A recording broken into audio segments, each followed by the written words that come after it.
tentang pendidikan dan juga tentu saja masukan-masukan dari masyarakat yang bergerak dalam bidang pendidikan, bahkan juga masukan dari masyarakat yang tidak memiliki struktur sekalipun, masyarakat sebagai penerima jasa layanan pendidikan.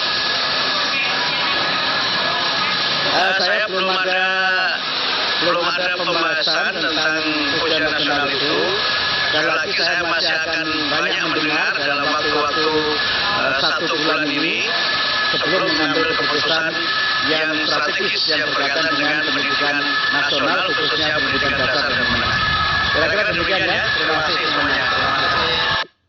Sahabat sekalian,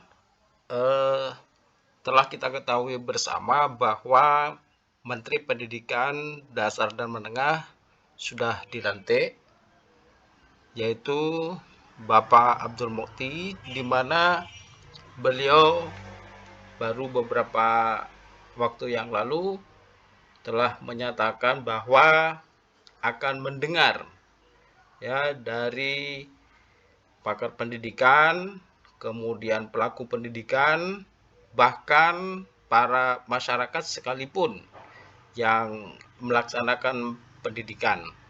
Nah, apakah artinya kurikulum ini akan berubah? Sebagaimana yang pernah kita dengar bahwa ada jargon ganti kurikulum, ganti menteri, ganti kurikulum.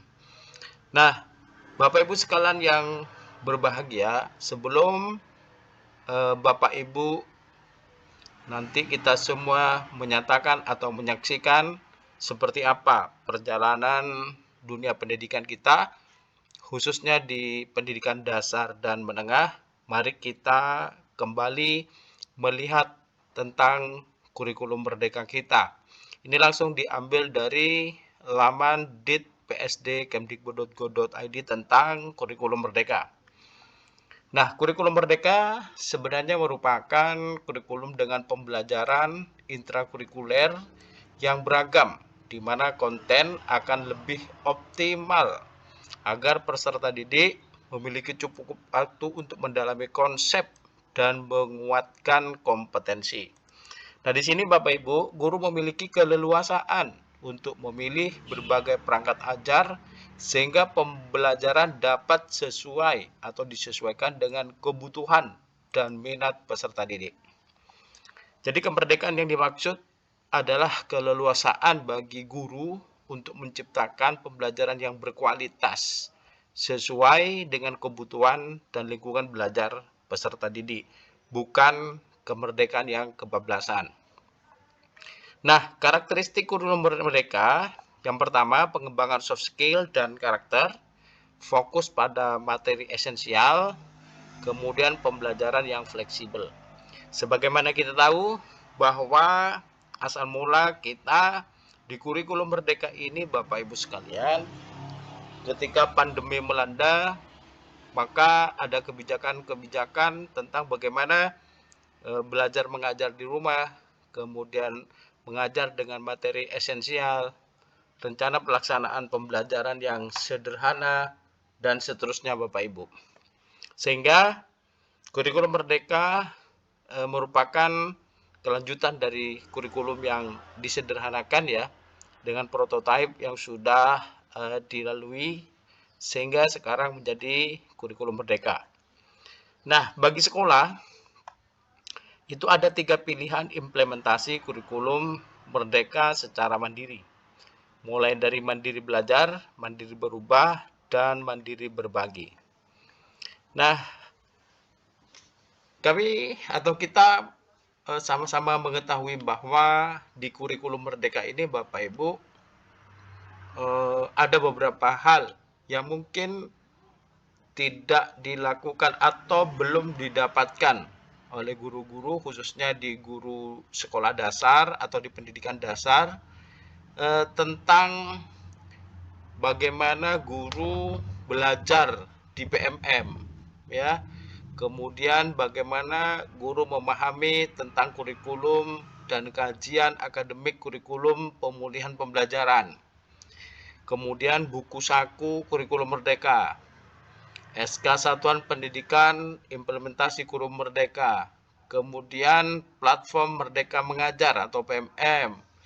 Kemudian di PMM itu ada bukti karya, ada pelatihan mandiri, kemudian ada LMS Bapak Ibu, kemudian juga ada beberapa bagian belajar CP, TP, bukti karya, kemudian modul ajar, dan lain sebagainya tentang di PMM. Bapak Ibu juga sangat mengetahuinya. Sehingga terkait dengan PMM Bapak Ibu banyak sekali panduan-panduan infografis ya yang bisa Bapak Ibu pelajari. Kemudian terkait dengan kurikulum merdeka juga bagaimana guru melaksanakan bersama siswa bahkan dengan masyarakat tentang proyek penguatan profil pelajar Pancasila. Di sana juga Bapak Ibu mengembangkan pembelajaran yang endingnya bermuara kepada profil pelajar Pancasila. Nah, terkait dengan ini Bapak Ibu sebagai guru ataupun sebagai masyarakat tentu saja sudah mengalami seperti apa kurikulum merdeka itu. Pak Menteri yang baru sebagaimana yang sesuai dengan yang disampaikan tadi tidak serta-merta Bapak Ibu mengubah kurikulum hari ini juga menjadi kurikulum apa entah, kita juga masih menunggu ataukah melanjutkan dari kurikulum merdeka ini. Tentu saja ini sebagaimana disampaikan telah banyak kajian-kajian, penelitian-penelitian tentang dunia pendidikan termasuk kurikulum. Nah, dengan demikian Pak Menteri menyampaikan akan belajar dari masyarakat, menerima masukan paling tidak dalam kurun waktu 1 bulan Bapak Ibu ya, dalam kurun waktu 1 bulan, sehingga beliau nanti akan mengeluarkan keputusan, tentu keputusan yang berpihak kepada pendidikan itu sendiri, berpihak kepada murid, berpihak kepada guru, dan berpihak kepada peningkatan mutu pendidikan. Mari secara arif Bapak Ibu kita tunggu saja bagaimana kebijakan pendidikan terbaru ya tentang kurikulum atau model sistem pendidikan seperti apa yang akan dianut, yang akan dilaksanakan setelah Bapak Menteri, Bapak Abdul Muti ini bertugas dan mengeluarkan putusan atau menerbitkan putusan terkait dengan kurikulum itu sendiri. Pak Gurupedia terus akan menyajikan informasi-informasi terbaru insya Allah untuk informasi tentang pendidikan, literasi, dan keguruan. Simak terus Bu di channel ini sehingga kita akan mendapatkan pencerahan dari siapapun yang memberikan pencerahan tentang pendidikan kita. Salam hebat, salam luar biasa. Assalamualaikum warahmatullahi wabarakatuh.